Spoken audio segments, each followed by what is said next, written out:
Hey, so I'm here at the Philadelphia Zoo. I'm checking out the Slate truck. I've been really excited about this one for about a year or so. The whole idea behind this truck is that it is very basic and then very customizable. It's all electric, and I'll go into a little more detail here. I'll do a bit of a voiceover, but I'm just going to do a walk around and kind of show you this thing. But they have it decked out with a wrap for Boo at the Zoo. It's a holiday thing here at the Philadelphia Zoo. So let me go ahead and take you around the truck. So, taking a look at the Slate truck, I think the first thing is important to understand what this is. And Slate is kind of pitching this as an ultra affordable EV truck for the masses. Now, I think this might actually end up kind of fitting another niche of enthusiasts. I think this could be a really cool type of the old Suzuki Samurai or a Miata, where people really take this and run with it and kind of treat it as a platform and really modify them and make them into their own. They've also kind of set it up that way where they have this is completely modular, where they want you to be able to work on it. They want you to be able to modify it and change it and make it into your own. And I think that's super, super cool. Now, we're looking at the inside here, and it is, like they say, a blank slate. There is nothing going on here on the inside. There is no infotainment center. The base model doesn't have any speakers. There's just simply nothing to it. Now, when I say, I actually misspoke when I said base model, there's only one model.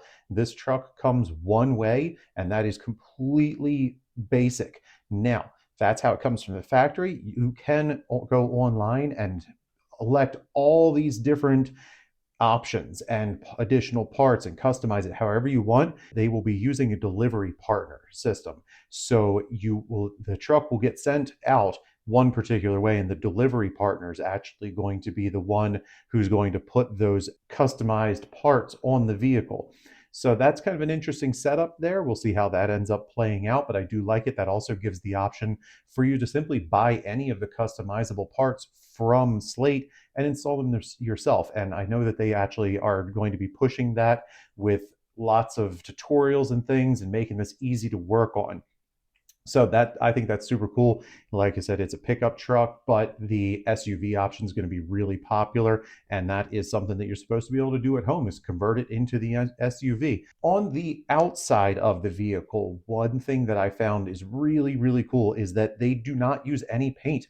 It just comes in a slate gray, and you can get it wrapped. They obviously offer the wrap as an option. It's going to be really inexpensive. They set it up purposely so that it's easy to wrap. The other really cool thing is that it's not metal. They're using this basically a plastic exterior. And as you can see, when you look close, the bolts from the exterior go from the outside in, unlike most modern cars are all clips and really difficult to take the body panels off.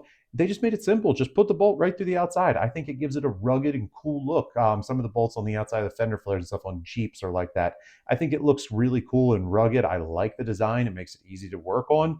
I just think that's a 10 out of 10 on the full blown on the outside exterior design. It's a cool looking little vehicle. It kind of has a mix up of an off-roadish Golf versus maybe small Range Rover look. I absolutely love the style of it. I think they really nailed that. I think with the wrap and the off-road style of it, I'm going to go ahead and put up a picture of what my ideal build would be. I think this thing looks really cool with some of the options that they have, where you can actually from the factory, or again the third party delivery partner is going to actually put these on, but you can add a lift kit to it, and then you can also put bigger rims and tires on it. I think it said you can go up to 32s, which it just makes it look really beefy and cool looking. Now, where I do think that there is a little bit of improvements, or maybe I can cross my fingers and hope that they change a little something before it actually comes out, is going to be the powertrain. So the powertrain on this, it is only a single motor. It is a 150 kilowatt motor, so that is not extremely powerful. That's about 200 horsepower. And there's a couple other, the other downside of that is that it is only going to be rear wheel drive. It does not have any type of limited slip differentials. It also is a little bit underpowered. The vehicle does have, it's going to weigh about 3,600 pounds with the smaller battery pack. It's going to weigh over 4,000 pounds with the larger battery pack. And at that weight with only 200 horsepower, they're saying that it's going to be do about a 0 to 60 in about 8 seconds. That's painful. Now it is electric, so it's going to have that instant torque. The 0 to 30 maybe might feel good, and it might feel a little torquey right off the line in the city, but it 0 to 60 in 8 seconds is terrible. But again, they're shooting for mid $20,000 truck here, but with an EV, there's no headroom to modify that part at least. So if we're going to be modifying this, giving it bigger tires, making it look off-road and beefy, and make it cool, add speakers and add all this cool stuff, but you're stuck with only 200 horsepower in a 4,000 pound truck, there's nothing you can do about that. So hopefully they will add an option to just slap another motor in the front and give it, say 400 horsepower and all-wheel drive, and that would make this thing really, really cool and would be amazing for us enthusiasts. But again, that's not who there's two battery options. There's the standard battery, which is a 52.7 kilowatt hour pack, and they say that it'll get 150 miles projected off of that. There's a larger pack that is an 84.3 kilowatt hour pack, and that they say that they'll get 240 miles projected. Obviously, that there's a lot of different options that can change those things. The front suspension is a McPherson strut, so just simple and basic there. I like that design.